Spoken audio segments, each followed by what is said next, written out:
Northwest Now is supported, in part, by viewers like you. Thank you.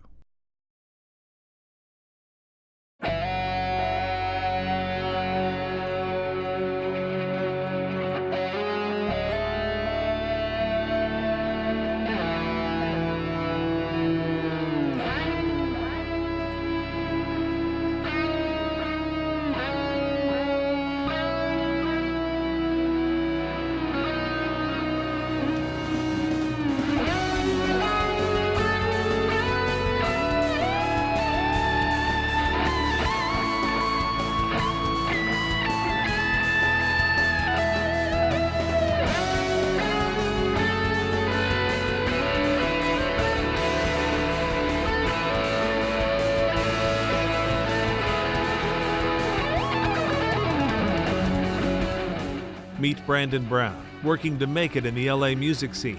His guitar, though, is all Northwest.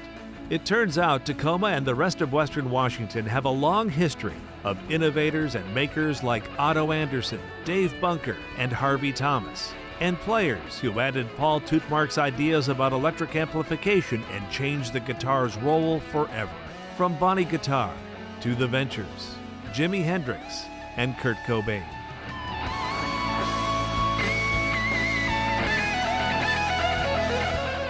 Now, under the radar and decades later, the tinkerers, players, and enthusiasts have built an industry that employs thousands of people and supplies millions of builders and players all around the world.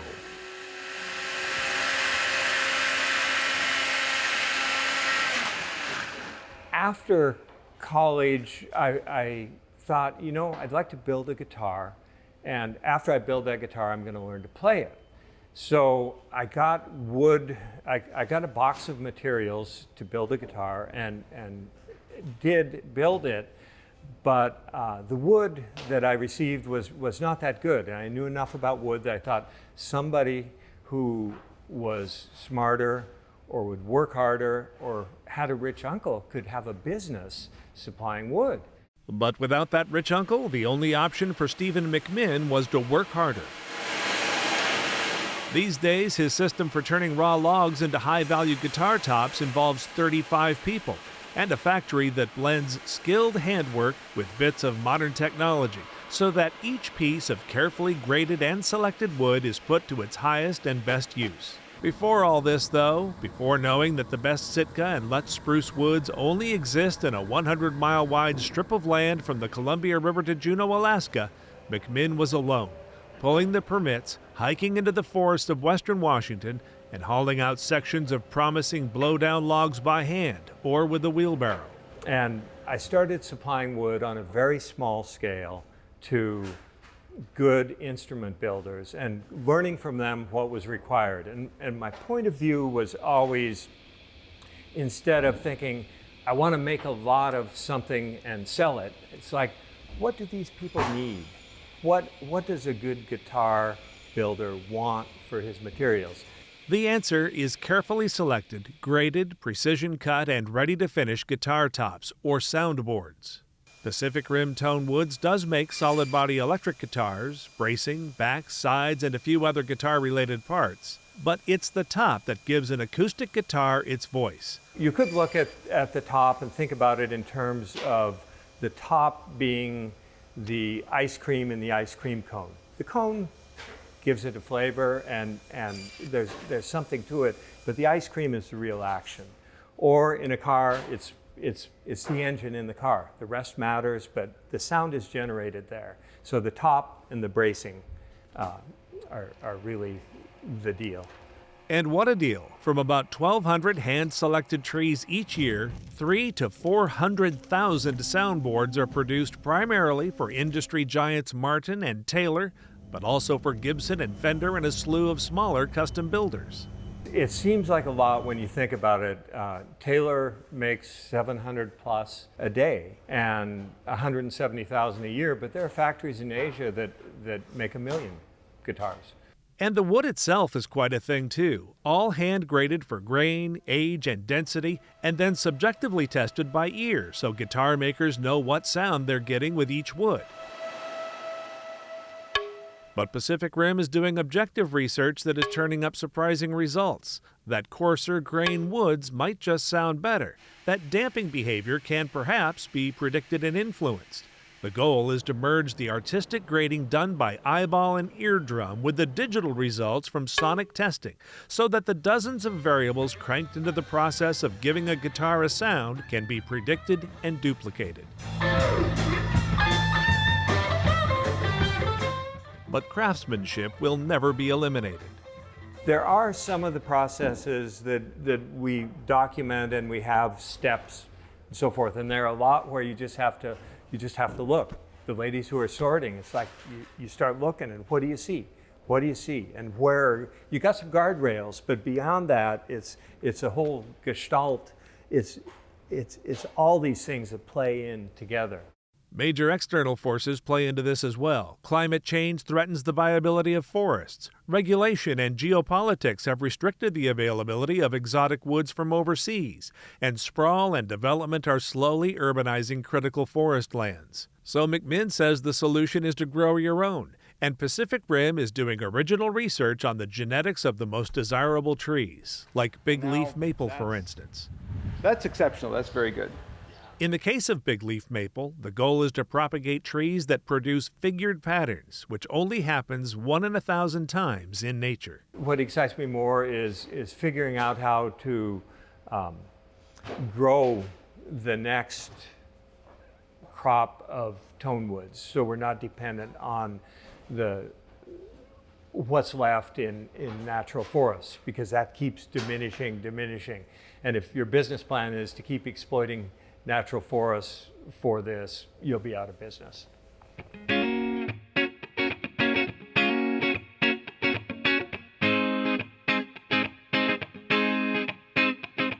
If you graph it out, you've got the circle of guitar players here, and you've got the circle of do-it-yourselfers here, and where those circles intersect, that's our customer. And so we have a lot of guys that just do simple part swaps, buy a replacement neck and swap it out, or buy a replacement body and swap it out. But we also have this certain section of our customers that use our parts to create just crazy off-the-wall stuff that doesn't exist anywhere else in the world.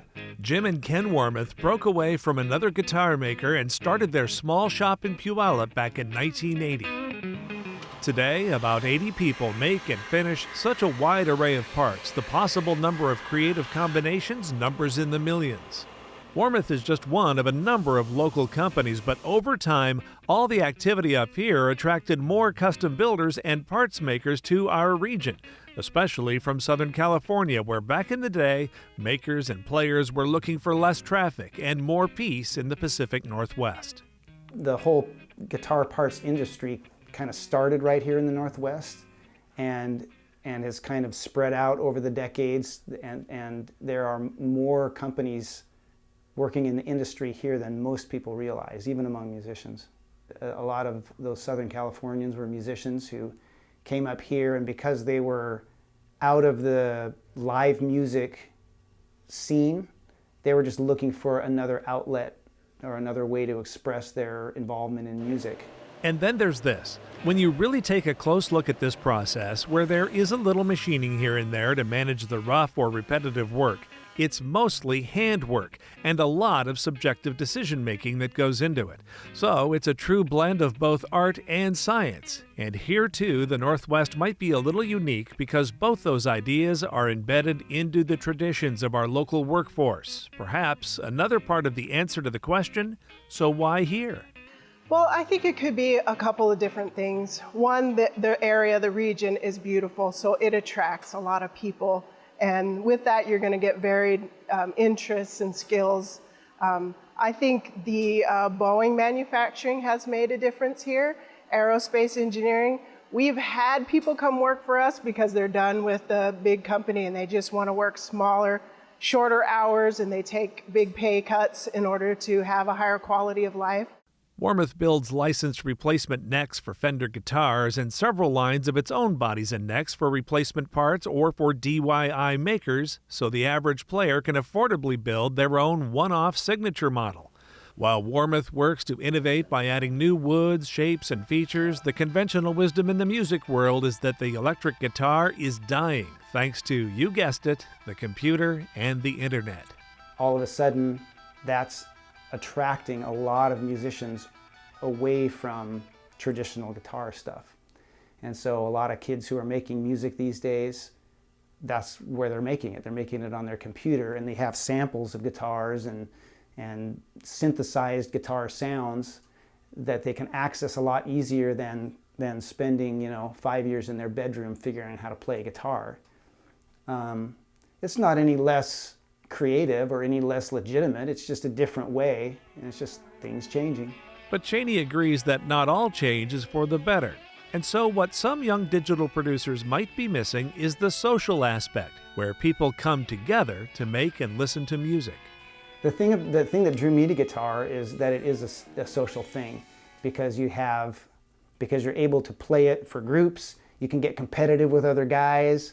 You can attract members of the opposite sex. It's a very social thing, whereas making music on a computer is more solitary, for sure.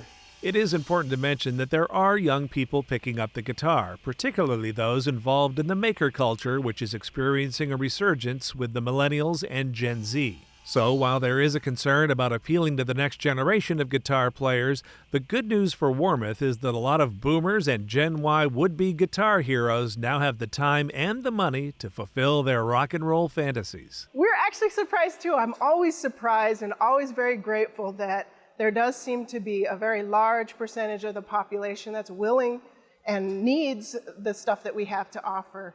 But yeah, it is surprising even for us sometimes as our business grows and we're just, flabbergasted and think, all right, let's keep going. Let's keep providing what they want. Made in the USA is a point of pride here in the competition against the Asian mega producers, and so are some of the old-fashioned ideas, like the delayed gratification required to learn to play, and the knowledge that while a good axe can certainly make a difference, in the end, it's the talent and the art that wins. With the advent of YouTube and all the guys doing reviews on YouTube and stuff, a new kind of musician has evolved over the last decade or so. A lot of us jokingly call them gear-tarists, because they're hyper-focused around the gear, and they do gear reviews, and they build stuff, and they mod stuff, and all that's great and totally a legit thing to do if that's what you enjoy. But it's all about telling a story.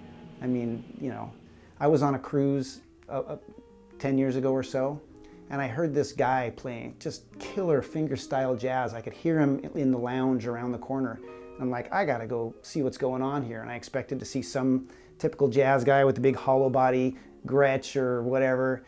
And he was playing like a $300 hard rock guitar with a Floyd Rose trem. And that was an epiphany for me. I mean, that it's the witch, not the wand.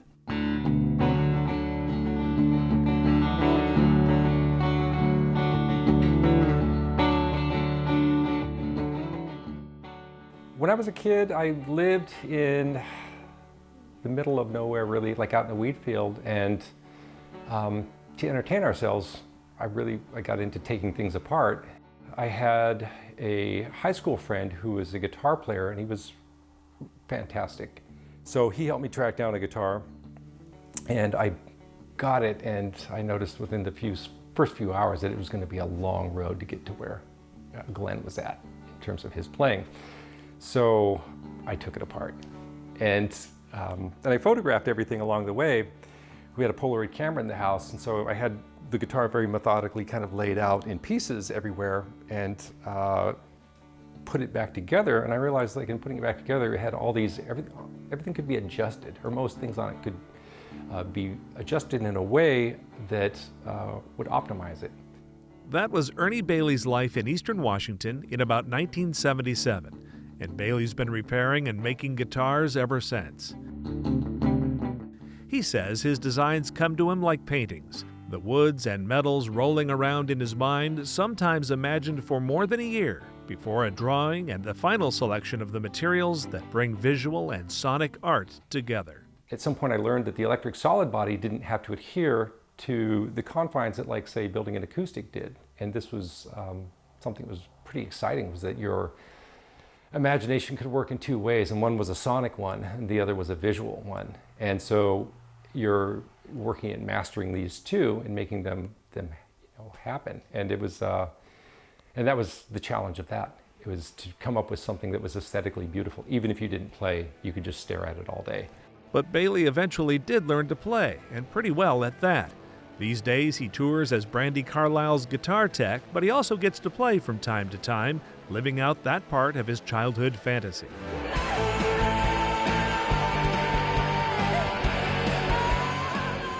But Bailey made his bones early on as a repairman and got his big break touring with Nirvana as they became an international sensation. It was unusual to have somebody who was a rolling repair shop out on the road who could actually do almost everything. And so in the case of Nirvana, I guess it was pretty exciting because there was an abundance of damaged and broken stuff to work on. And so it was, to me, like, wow, I'm going to stay so busy. There's going to be so much to do. So Bailey went on to tech for the Foo Fighters well into the late 90s before taking time off to start his company as a builder. He started selling guitars at a loss and says that even today he builds more for the love of his art than he does for the money, saying if he were ever courageous enough to do the math, it would probably turn out he's working for pennies per hour. I grew up buying secondhand guitars, and so for me it's strange to pay more than $300 for a guitar. So as a builder, it's sort of counterintuitive to what you're actually feeling. It's like, it's hard to imagine yourself as, they're saying, you should be at, $5,000, $6,000, $7,000. And it just seems like, well, that's ridiculous. But I may have shot myself in the foot by not being there. So whatever. But making is where Bailey's heart is, competing in what he calls the Olympics of woodworking and solving what he describes as each guitar's puzzle, hoping to make something that will last 100 years, that feels right, and delivers his sound. It's so different from like repair work. Like if you're really good at repair work, it's very invisible. And so I had a long, history of being a repair person and doing good work. It was satisfying, but ultimately you would look at something after you'd fixed it and it didn't really show much for accomplishment in a funny way because you're restoring something. So with this, where something might happen like from the ground up, for me that was a little bit more like it just sort of told the story of who you are and what your life was all about.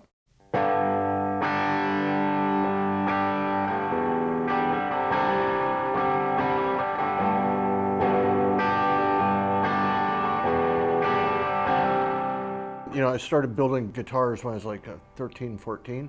Ever since then, it started out, it was in a garage with a dirt floor with a few tools, and it was just me. And then we had to build a bigger garage. And then in about 2000, I was able to quit my day job and we started hiring people, and the business just kept growing by like 20%. That was insane how many hours it took to do that, to really make it happen. What's funny to me is how many people have no idea that we're even here. But we have a lot of stuff going on here in the Seattle area. There's amplifier makers, pedal makers, and it all started right about in the mid-90s, where it really took off. The internet happened and it made it easier to advertise. In my opinion, that's what started the whole thing really happening for a lot of people, making it able to quit their jobs and make their living doing this.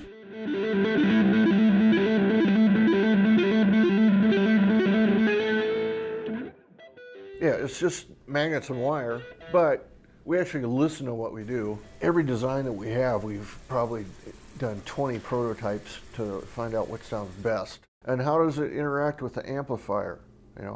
How does it respond to how hard or how soft you hit the strings? Does it respond in that way, or doesn't it? Some people want a really snappy pickup that responds to tactile, almost like driving a sports car. Other people want something that's more like a pickup truck that's just really easy and smooth, or a Cadillac, and they want to be able to not get a lot of difference, some variation of the attack, so they want just a smoother sound. So we address those kinds of things for people. Even the makeup of the material makes a difference in the sound. So like if it's an alloy of a metal, depending on what that variations in the alloy is, it'll sound different. The way the magnets are charged, the type of magnet will all sound different. Even the solder joints are perfect. We want to build a product that will outlive whoever buys it. You know, these pickups that we make, they're going to outlast what Fender made in the 40s and 50s, and so they'll probably be still working when the world's underwater.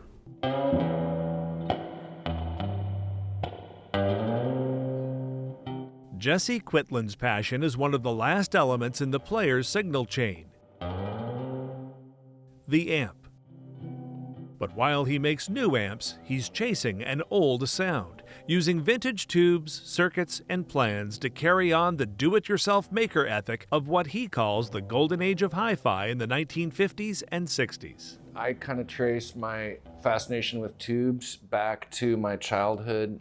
Growing up in the 1970s, I used to drag home. Everybody was throwing away their old tube TV sets in those days. So these things were just sitting on the curb in the neighborhood I grew up in DC, and I'd drag them into my parents' the backyard of the house where I grew up and dismantle these old tube TV sets. And I remember my brother and I used to take the tubes and throw them against the concrete, and you know, they have a nice little popping sound, and then just was fascinated with the interior structure of these things. They looked so cool. Quitland's day job is at Mike and Mike's Guitar Bar in Seattle, and he admits he's a bit of a throwback in this digital age, a touring guitar tech and amp builder on the side, but also repairing and restoring old amps that a new generation of players is clamoring for. When it comes to analog, the reason it'll always have a place in music, whether that's in hi-fi and listening back to records, or LPs, or even now a CD or an MP3, still something about listening to that through a tube amp, whether it's a vintage one or one that you've built yourself. I mean, I won't get too into the technical aspects of it, but there are some solid technical reasons that tubes have a very pleasing harmonic distortion. And that is something that you can emulate with digital technology, but it'll never really sound the same. Quitland calls amp making a bit of a black art because the knowledge is so obscure, and just describing what analog audiophiles like Neil Young want is so difficult. But he has that ear. Oh man, look at my life.